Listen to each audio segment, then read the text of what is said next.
계속 우리가 시편의 말씀을 생각을 해봅니다. 원래는 시편이 150편이잖아요. 그러니까 굉장히 많은 분량입니다. 그래서 이 많은 시편을 다는 살펴볼 수가 없고, 또 여러 예를 들어서 기도 시편, 참회 시편, 또 지혜 시편, 이런 장르별로 나누어져 있는 그런 대표적인 것들 중에 하나씩 뽑아서도 할 수가 있고, 또 이제 오늘은 그런 장르에 해당되는 것은 아닙니다만은 어쨌든 여러분들이 이 시편 150편 또 1권에서 5권까지의 사이에 120편에서 134편, 그죠? 120편에서 134편은 표제가 동일합니다. 뭐라고 되어 있습니까? 성전으로 올라가는 노래, 그랬습니다. 물론 예를 들어서 131편은 약간은 다릅니다. 다윗의 시라는 것을 붙여놓고 곧 또 성전에 올라가는 노래라 그렇게 했습니다만은, 어쨌든 이 15편은 15시는 이것은 성전으로 올라가는 노래다. 어떤 의미가 들어있을 것 같습니까? 그 표제를 봐서 우리가 상상을 해보는 겁니다.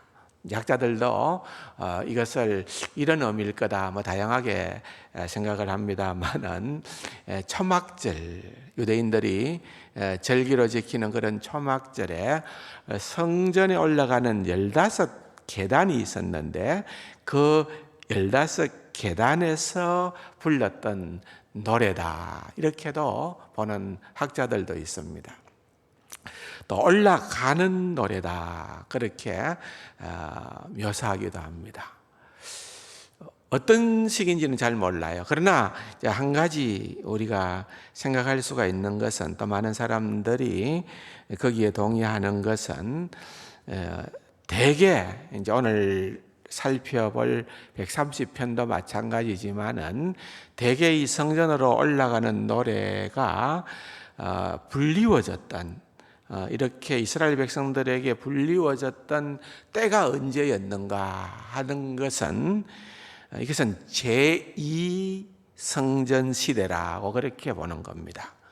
제1성전 시대는 솔로몬의 성전 시대 때를 얘기를 하는 거고, 그리고 난 다음에 이제 북이스라엘의 멸망이 먼저고 남유다의 멸망이 있을 때에 예루살렘 성전이 무너졌고, 그로 인해서 바벨론 포로 생활 또는 페르시아의 그런 어떤 정복 생활을 당하다가 다시금 포로에서부터 돌아오는, 기환되어서 에스라, 느헤미야, 스룹바벨 이런 이들로 통하여서 돌아와서 성전을 재건하죠. 무너진 성전을 재건했던 그때가 스룹바벨 성전 시대라 그럽니다. 그래서 그때가 제2, 두 번째 성전 시대라는 거예요. 그래서 포로기에서 돌아왔던 자들이 제2성전, 스룹바벨 성전을 향하여, 예루살렘을 향하여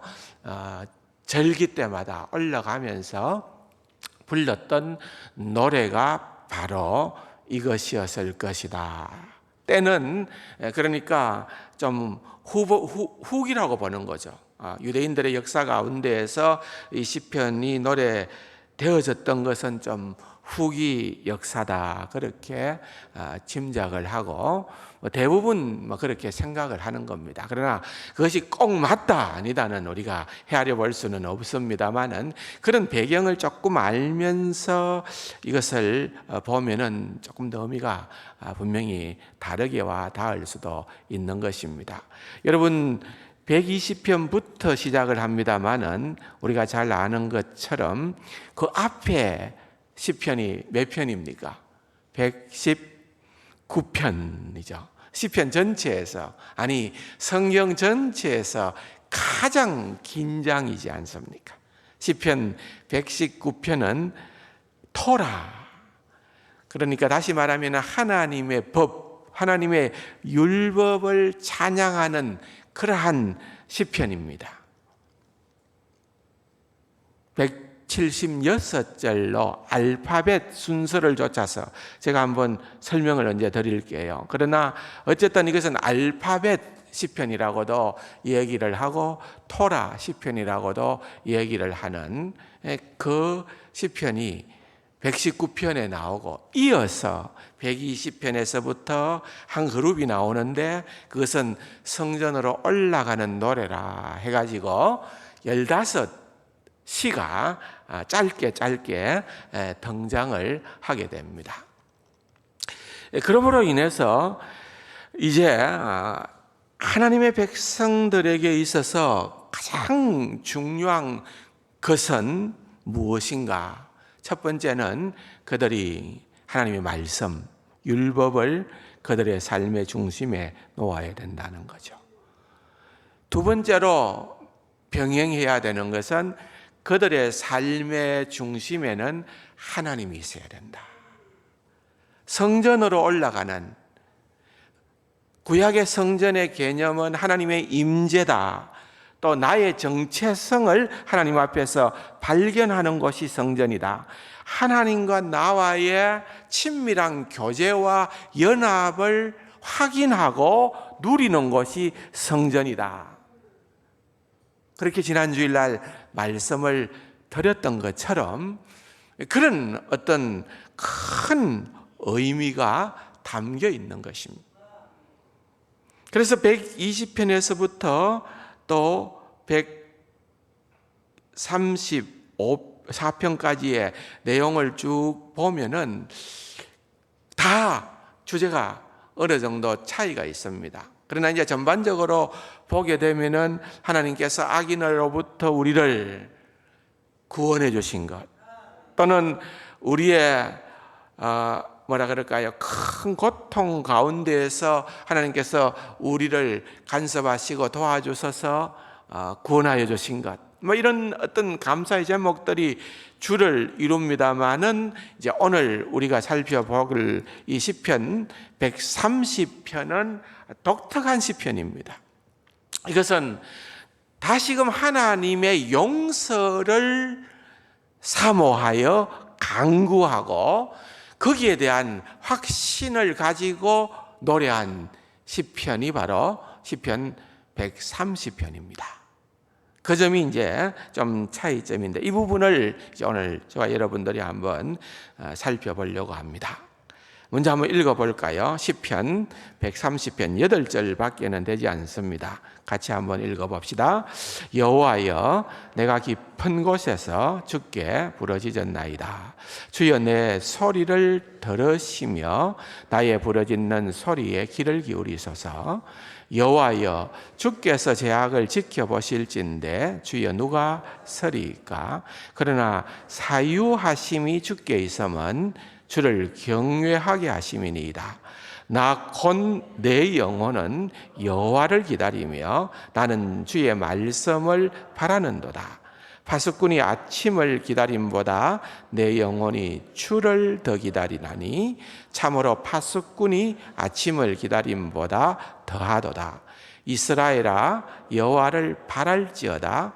여호와께서는 인자하심과 풍성한 속량이 있음이라. 그가 이스라엘을 그의 모든 죄악에서 속량하시리로다. 아멘. 우리말 성경어로는 이제 이렇게 다 번역을 하고 또 이렇게 우리에게 소개가 되어져 있는데요. 이제 조금 더 제가 들어가서 원래 원어적으로 되어져 있는 내용은 이렇다 하는 것을 여러분들에게 조금 더 깊이 있는 말씀으로 전해드릴게요. 근데 이제 그걸 하기에 앞서서 우리말 성경과 영어 성경을 제가 한번 여러분들한테 조금 대조적으로 한번 보여드릴게요. 이거는 오늘 전하려는 메시지의 핵심은 아니지만은 굉장히 중요합니다. 그래서 이 부분을 한번 먼저 여러분들이 좀 아시고 다시 들어가면 좋겠는데요. 화면에 한번 띄워주실래요?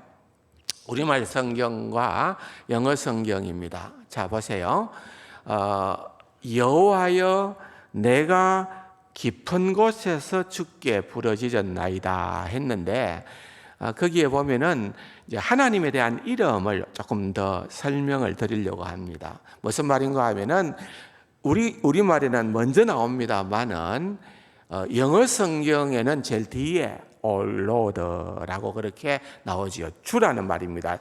영어로 Lord라는 말은 주인이라는 말이고, 또 주라, 또는 다른 표현으로 하면은 마스터라는 거. 우리 마스터라는 말이에요. 그래서 여호와여라는 말은 영어 성경, 제가 이제 여기에 영어 성경에 여러 번역본이 있습니다. 예를 들어서 킹 제임스 버전, 또는 RSV, 또는 뉴 킹 제임스 버전, 또 여러 가지 리빙 바이블, 말할 수 없는 많은 그런 번역본들이 있는데, 제가 여기에 소개하는 것은 NIV라고 하는 New International Version이라는 것은 미국에 있는 대부분의 그런 어떤 보수 신앙을 가진 교회들이 가장 잘 많이 사용하고 있는 그런 성경 역본 가운데 하나입니다. 그런데 거기를 이제 예를 든 겁니다.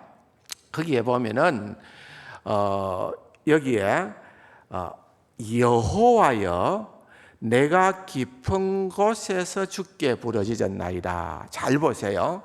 그리고 2절에 보면은 주여 내 소리를 들으시고 나의 부르짖는 소리에 귀를 기울이셔서 그랬는데, 거기에 보면은 주여가 나오죠.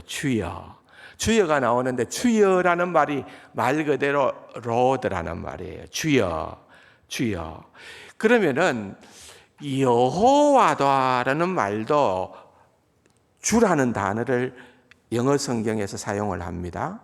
또 주인 되는 주도, 주여 할 때 그 주도 영어 성경에는 보면 똑같은 단어를 씁니다. 근데 왜 저 단어를 쓸까? 우리는 여호와라고 쓰는데 영어 성경에는 왜 로드라는 단어를 쓸까? 그것은 유대인들이 히브리 성경의 여호와라는 단어를, 하나님이 나올 때에 그 여호와라는 단어를 쓸 때에 여호와라는 단어를 쓰고, 감히 우리 같은 죄인이 어떻게 여호와라는 이름을, 하나님의 이름을 부를 수가 있겠습니까? 그래서 우리는 하나님의 이름을 부르지를 않고 우리는 그냥 아도나이라고 부르겠습니다. 아도나이라고. 여호와라는 이름을 쓰고는 부르기는 아도나이라고. 아도나이라는 말은 주라는 말이거든요. 주. 그래서 여호와를, 아도나이를 번역을 그대로 해서 주라고 갖다 놓은 겁니다. 그런데 그러면 진짜 아도나이가 있잖아요. 아도나이.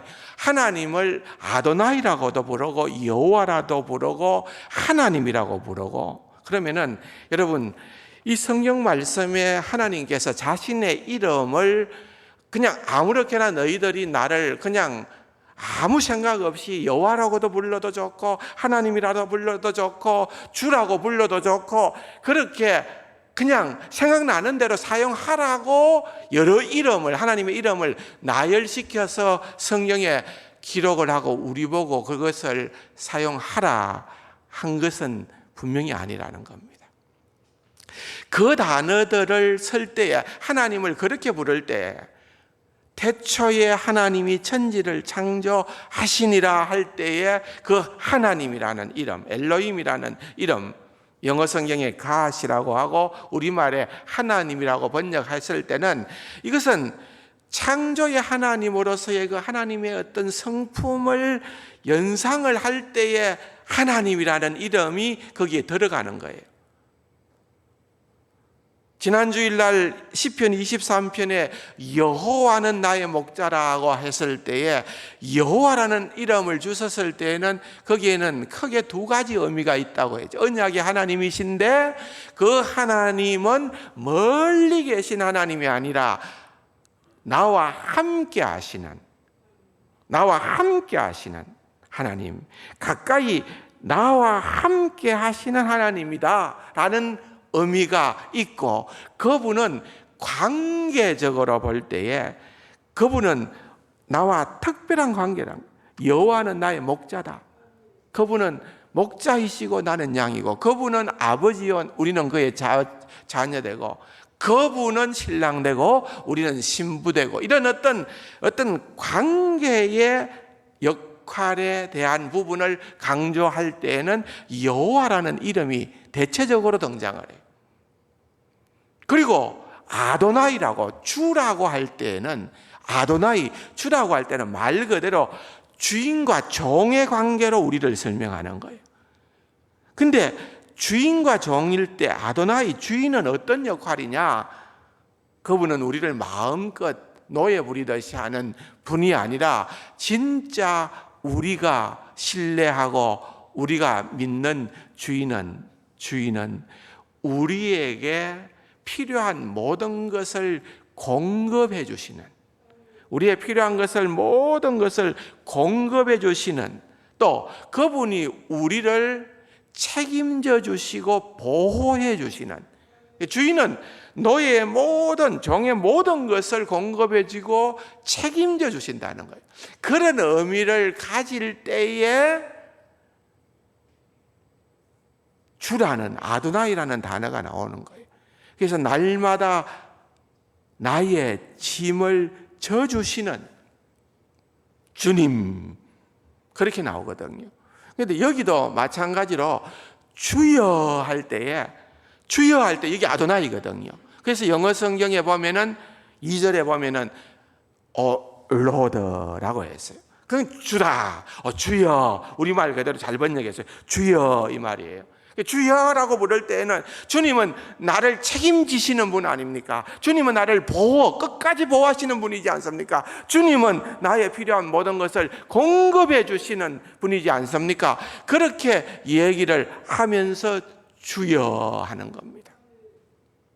그런데 여호와와 아도나이의 차이점이 뭐냐? 자세히 보세요. 다시 1절과 2절을 보면은요, 1절에 여호와라고 할 때 같은 단어로 로드 또는 아도나이를 번역했을 때 로드라고 했지만은 여호와라는 단어는 무조건 대문자입니다. 자세히 보세요. L, O, R, D, 이 알파벳이 다 대문자로만 씁니다. 대문자로 씁니다. 그러니까 우리가 성경책을 영어 성경을 가지고 딱 보면은 RLORD가 대문자로 썼으면 그거는 여호와를 의미하는 단어예요. 우리 성경에 여호와라는 단어예요. 그러나 2절을 보세요. 2절에 보면은 주여 할 때는 그것은 ORD가 소문자로 되어 있어요. 대문자냐 소문자냐, 그 차이예요. 왜냐하면은 그 단어를 갖고 왔기 때문에 그렇습니다.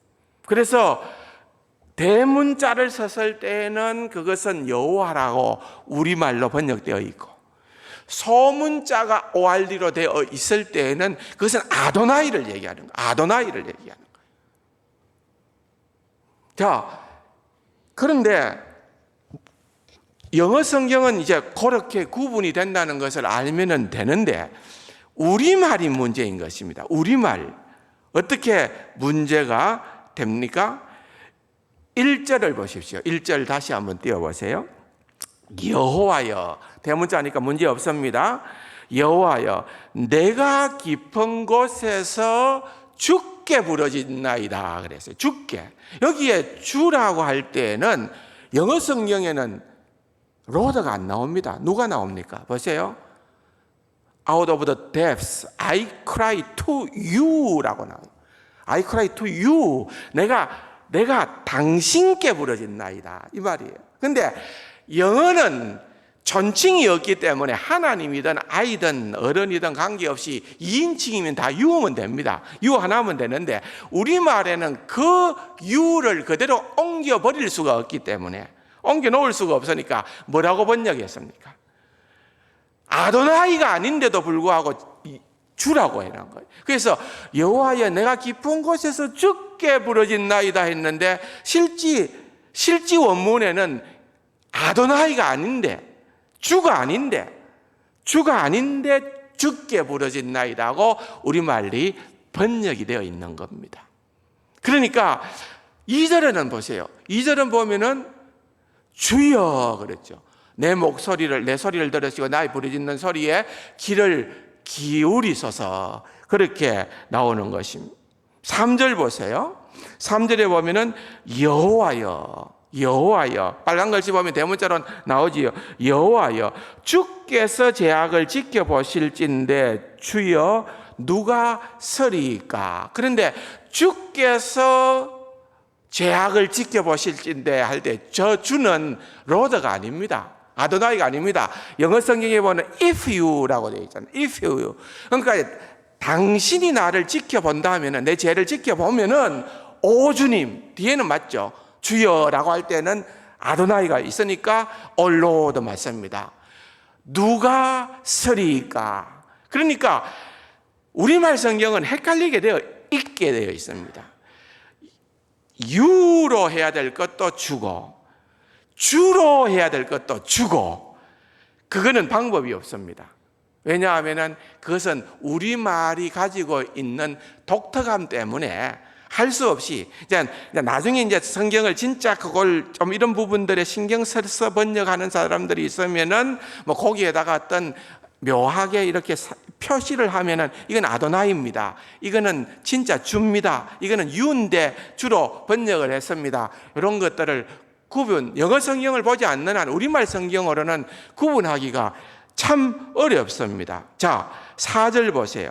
그러나 사유하심이 주께 있은적 했는데, 거기도 영어 성경에 보면은 유라고 되어 있습니다. 당신이 우리를 용서하는 분입니다.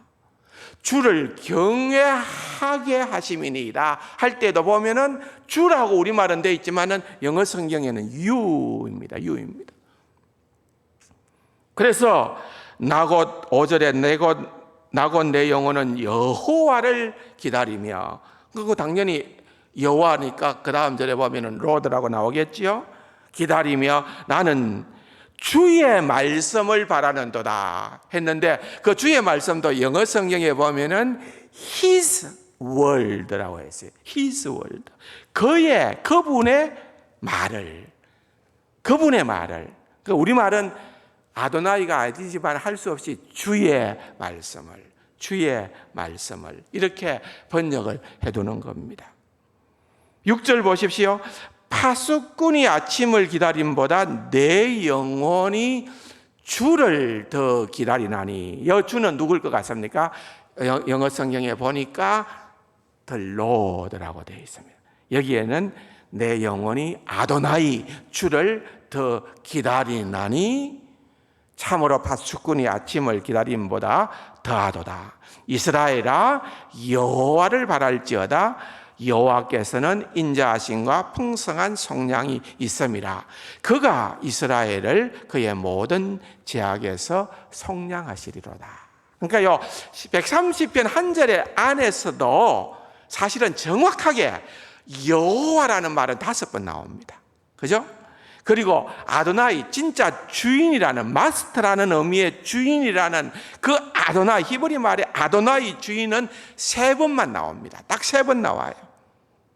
어디에요?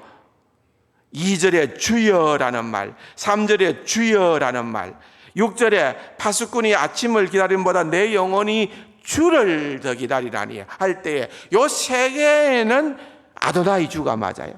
나머지 주라고 하는 것은, 그것은 2인칭이든 3인칭이든 그것을 우리말로 번역을 하기가, 그것이 참으로 까다롭기 때문에 다 주라고 번역을 해놓은 거예요. 그냥 모르고 넘어가도 물론 큰 불상사는 없습니다. 여러분 지금까지 신앙생활 하는데 불상사 있었습니까? 없었습니다.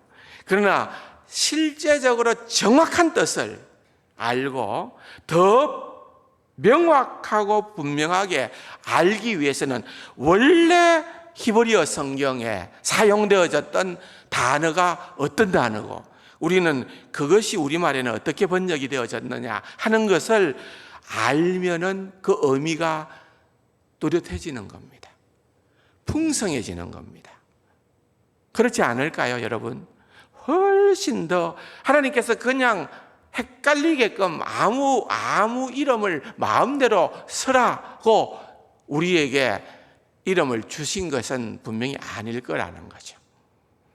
그렇다고 하면은 그 이름이 가지고 있는 독특한 성격과 품성이 관련되어 있기 때문에 그것과 관련되어져서 그렇게 되어졌을 때에는 그 의미를 한번 좀 더 묵상하고 그 다음으로 넘어가는 것이 훨씬 더 우리가 취해야 될 바람직한 태도다라고 하는 것을 여러분 먼저 말씀을 드리는 겁니다. 그것이 이제 정확하게 원문을 보면서 여러분들에게 말씀을 드리는 것이고요. 그리고 난 다음에 이제 읽어봤듯이 우리가 또 살펴봤듯이 지금 어쨌든 시편의 저자는 1절에 보면은 내가 깊은 곳에서 주님께 부르짖었다는 거예요.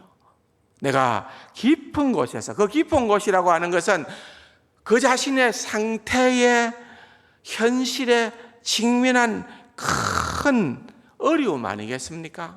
여러분, 요나가 바다 깊은 곳에 빠졌다라고 할 때에 그것은 요나에게 인생의 가장 큰 어려움을 표현했던 단어입니다. 마찬가지로 우리 인생의 시편의 기자처럼 가장 깊은 곳에서 우리가 취할 수 있는 가장 분명한 태도는 그것은 뭡니까? 1절과 2절을 통하여 알 수 있는 것은 두말할 나위가 없이 하나님을 찾는 겁니다.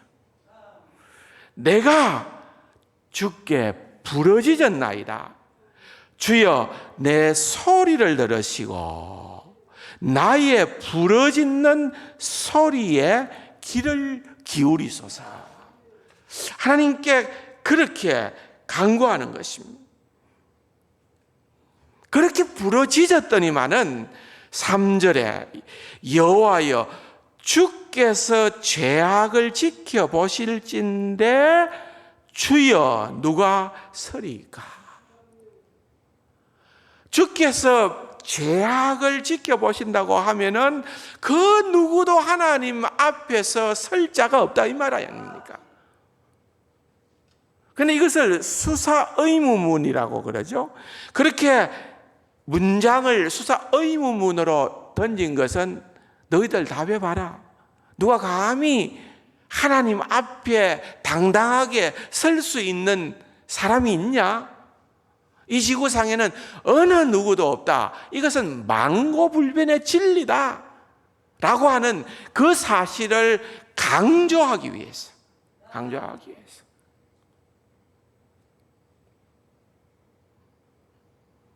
주께서 죄악을 지켜보실 때 누가 설 수 있으랴?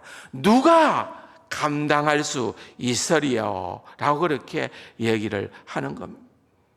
그러면서 4절에 사유하심이, 용서하심이 그 말이지요. 용서하심이 주께 있으면 당신에게 있는데 당신을 경외하게 하심이니이다. 우리를 용서함으로 말미암아 하나님을 경외하게끔, 우리가 하나님을 예배하게끔 하기 위해서 우리를 그렇게 했다는 겁니다. 5절 나 곧 내 영혼은 여호와를 기다리며, 나 곧 내 영혼은 여호와를 기다리며. 여러분 이것은요 문장을 들어가서 보면은 이렇습니다. 표현되어져 있는 것을 살펴보면은 내가 여호와를 기다리고, 내가 내 영혼이 여호와를 기다리고, 내가 주의 말씀을 바란다라는 세 동사가 5절에 나타나는 겁니다. 바라고 기다리고 바란다는 것입니다. 그런데 6절에 보니까 파수꾼이 아침을 기다림보다 내 영혼이 주를 더 기다리나니 참으로 파수꾼이 아침을 기다림보다 더하도다 그랬습니다. 그런데 그것은요 이 6절에는 동사가 하나도 원문에는 안 나와요. 원문이 안 나오고 어떻게 되어 있는가 하면은 내 영혼이 주님을 아침을 파수꾼보다 그렇게 기록되어져 있습니다. 뭐가 생략되어 있습니까? 동사가 생략되어져 있는 것입니다. 내 영혼이 주님을 기다리되 아침을 기다리는 파수꾼들보다 더 기다립니다 라고 하는 그 동사들은 다 생략되어 있습니다. 왜? 시니까. 시는 축약해야 되고 시는 뭔가 꾸며야 되잖아요. 그러니까 그 동사들이 없어도 얼마든지 그렇다는 의미를 충분히 알 수 있기 때문에 그것을 빼놓은 거예요. 근데 그 빼놓은 것을 우리는 빼놓으면 잘 이해가 안 될 수 있다 싶으니까 우리말 성경에는 그것을 의역을 해서 넣은 겁니다. 이 단어는 당연히 이 동사가 들어가는 것이 더 좋겠다. 그래서 파수꾼이 아침을 기다림보다 내 영혼이 주를 더 기다리나니 참으로 파수꾼이 아침을 기다림보다 더하도다. 원래는 내 영혼이 주님을 아침을 파수꾼들보다 이렇게 되어져 있는 말입니다. 그래서 이렇게 기다린다라고 얘기를 하고요. 7절에 1절부터 6절까지는 가만히 보면은 자신의 고백입니다. 자신이 하나님 앞에 이 깊은 곳에서 하나님 앞에 부르짖었다. 근데 그렇게 하나님께 부르짖었더니만은 하나님께서 나의 간구하심을 들어주셨다. 그래서 나는 하나님 앞에서 용서받은 자다. 여러분, 이 구체적으로 그가 무엇을 용서받았는지에 대해서는 잘 설명이 안 되어 있으니까 모르지만은 서두에서 말씀을 드렸던 것처럼 이 시가 제2성전 시대에 불리워졌던 노래라고 하는 것을 가정해 보면 연상되는 것은 뭡니까? 그들이 생각하는 것은 그들이 하나님 앞에서 범죄하고 국가적인 범죄를 하고 개인적인 범죄를 하고 그래서 결국은 하나님으로부터 심판을 받아서 하나님으로부터 징계를 받아서 그들이 성전이 파괴되어지고 예루살렘이 피폐하게 되어지고 나라를 잃게 되어지고 그들이 바벨론의 포로로 가게 되어지고 페르시아에서 포로 생활을 하게 되고 이런 과정들을 생각을 해볼 때에 그것이 깊은 곳이라고 하는 거예요. 그때 당한 그 고난, 그것은 누가 자신의 힘으로 어떠한 노력으로도 해결할 수 없는 그것이라는 거예요. 그러나 하나님의 긍휼하심, 하나님께서 우리를 용서해 주심으로 말미암아 우리가 이제는 이렇게 회복되어졌고 우리는 사함을 잊게 되어졌다는 거예요.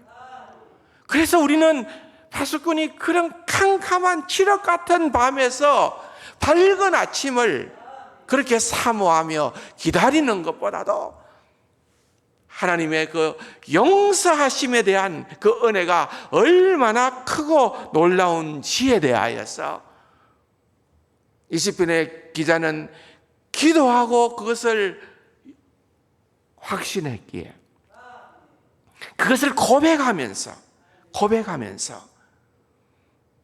여러분 성전을 향하여 올라가는 노래 중에서 자주 표현되어지는 방식 가운데 하나는 나와 우리 공동체예요.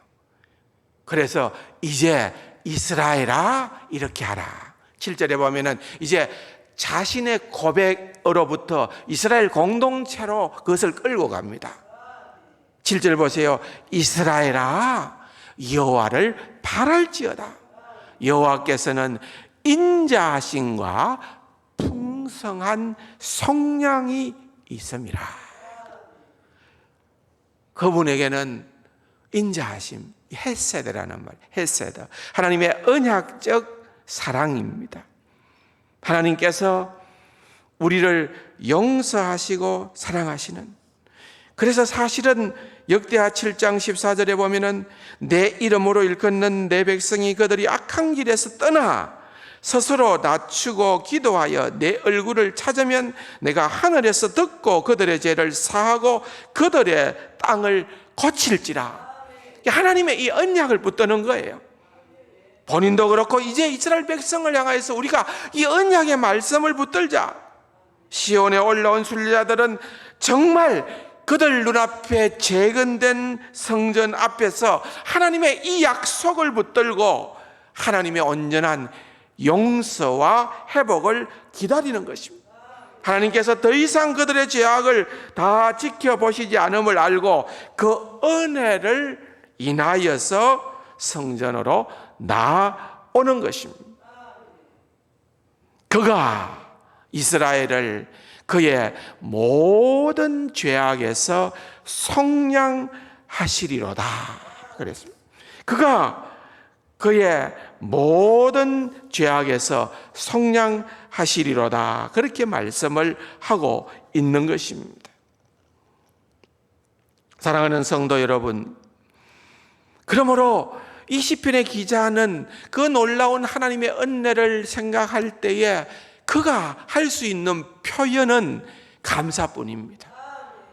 자신의 어떠한 상황 가운데에서도 자신은 자신을 스스로 구원할 만한 능력이 없은 거예요. 하나님 앞에서는 겸손할 수밖에 없는데 서두에서 예배를 시작하면서 제가 읽어드렸던 시편은 그 다음 시편입니다. 131편입니다. 다 같이 한번 읽어볼까요? 여호와여, 내 마음이 교만하지 아니하고 내 눈이 오만하지 아니하오며 내가 큰 일과 감당하지 못할 놀라운 일을 하려고 힘쓰지 아니하니 내가 이거 하지 않겠습니다. 하지 않았습니다. 하지 않겠습니다. 핵심은 교만하지 않겠다는 거예요. 왜? 하나님으로부터 내가 용서받은 것은 내가 잘나서가 아닌 것을 내가 분명히 깨닫고 알기 때문에 그렇습니다. 하나님 앞에서 겸손할 수밖에 없는 거예요. 그래서 오늘 본문의 7절에 보면은 이스라엘아 여호와를 바랄지어다 그렇게 얘기를 하고 있는 것처럼 131편 3절도 보면은 이스라엘아 지금부터 영원까지 여호와를 바랄지어다. 같은 중심으로 같은 그런 어떤 소망의 방법을 그렇게 얘기를 하고 있는 것입니다.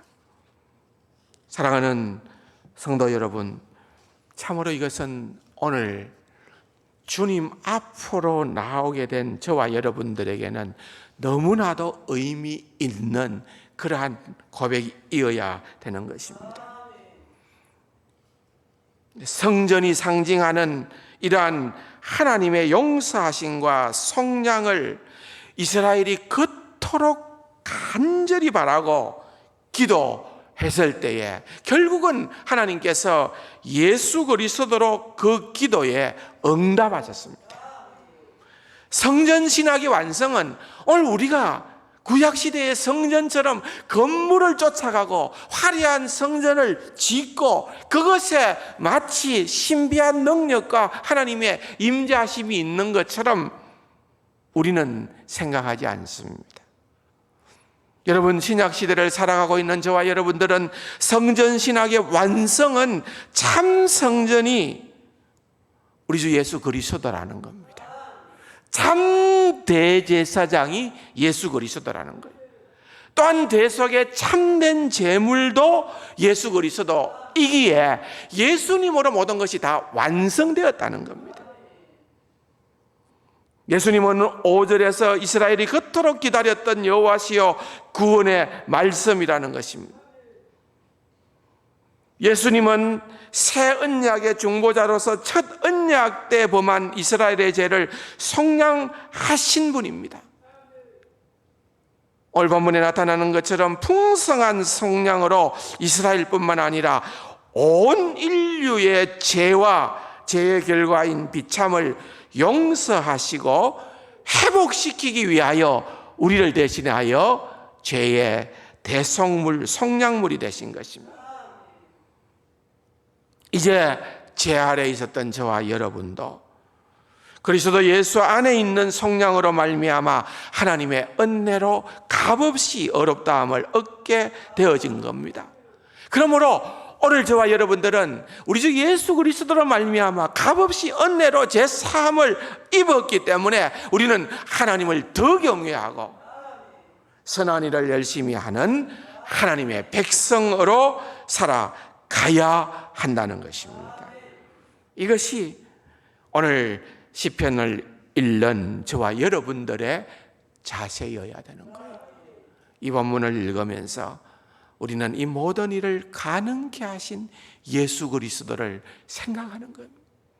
예수 그리스도 안에서 우리의 모든 것이 다 은혜로 주어졌음을 감사하고 어떠한 상황 가운데에서도 우리는 좌절하지 않는 거예요.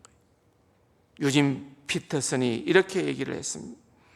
고난의 10년이 하나님의 출입 제한 구역이 아니다. 우리의 고난의 10년 밑바닥이 깊은 곳이 하나님은 여기는 들어오면 안 됩니다라고 하는 하나님의 출입 제한이 아니다는 것입니다. 고난이 우리를 하나님으로부터 떼어놓을 수 없다. 사유하심이 주께 있다. 하나님의 궁극적인 뜻은 구원이다. 아무리 깊어도 바닥이 있다. 그러나 하늘은 하나님께서 계신 하늘은 한없이 높다. 하나님의 은혜와 은총이 얼마나 더 크고 놀라운지에 대해서 우리에게 말씀하고 있는 것입니다. 그러므로 이런 하나님을 묵상하면서 이렇게 하나님의 용서하심을 기대하면서 성전에 올라가며 이 찬송을, 이 시를 노래했던 순례자들은 얼마나 소망이 넘쳐나겠습니까? 오늘 저와 여러분들도 이 넘치는 소망 가운데에서 신앙생활하며 주님을 전가하는 귀하고 복된 우리 세간 가족들이 다 되기를 주님의 이름으로 축원합니다. 좋으신 아버지 하나님 감사합니다. 오늘도 우리에게 시편을 주셨고 이 시편을 통하여 우리의 삶의 어떠한 문제도 해결될 수가 있고 해결자가 있고 우리를 사랑해 주시는 언약의 하나님이 있음을, 우리 주 예수 그리스도를 보내시사 우리의 구원을 이루시고 완성하신 주 예수 그리스도를 허락해 주심을 다시 한번 감사를 드립니다. 그 사랑 가운데 살아가는 귀하고 복된 정인된 우리 세간 가족들 다 되게 하여 주옵소서. 예수님의 이름으로 감사기도 드립니다. 아멘.